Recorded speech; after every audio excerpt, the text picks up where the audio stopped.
સુરતના Y junction ખાતે રાજ્યપાલ આચાર્ય દેવવ્રતજીએ મુખ્યમંત્રી ભૂપેન્દ્ર પટેલની ઉપસ્થિતિમાં ભવ્ય પોલીસ પરેડ યોજાઈ. પરેડને સલામી આપી પ્રસ્થાન કરાવતા રાજ્યપાલ 18 પ્લાટૂનના 750થી વધુ જવાનોની આ ઐતિહાસિક પોલીસ પરેડ શહેરીજનો માટે યાદગાર સંભાળનું બની હતી. ગુજરાતની વિકાસગાથા વર્ણવતા વિવિધ વિભાગના આકર્ષક ટેબ્લો અને બહાદુર જવાનોના દિલધડક મોટરસાયકલના સ્ટન્ટે સૌનું દિલ જીતી લીધું હતું. સાહસ, સેવા અને શૌર્યને સમર્પિત ગુજરાત પોલીસની 18 પ્લાટૂનના 750થી વધુ જવાનોની એક ઐતિહાસિક પરેડની સાથે ગુજરાતની વિકાસગાથા વર્ણવતા વિવિધ વિકાસના વિભાગના આકર્ષણ ટેબ્લો અને બહાદુર જવાનોના દિલધડક મોટરસાયકલના સ્ટન્ટે સૌનું દિલ જીતી લીધું હતું. પોલીસના ઉત્સાહ અને આનંદને વર્ણવતી હર્ષધ્વનિ કરવામાં આવી હતી. પરેડ કમાન્ડન્ટ તરીકે આઈપીએસ ઓફિસર ડોક્ટર નવીન ચક્રવર્તીએ નેતૃત્વ કર્યું હતું.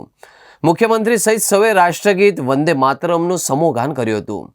વિશ્વ ધરોહર ગરબા અને ગુજરાતના ગૌરવ સમાન આદિવાસી નૃત્યના સાંસ્કૃતિક કાર્યક્રમને સૌએ મન ભરી માણ્યા હતા.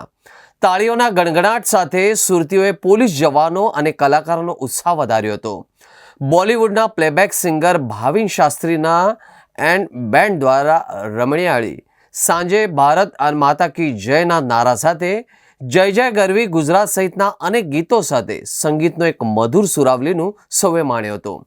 જિલ્લા વહીવટી તંત્ર દ્વારા યોજાયેલી આ શાનદાર પરેડને નિહાળવા માટે સુરતી માનવ મહેરામણ ઉમટી પડ્યો હતો.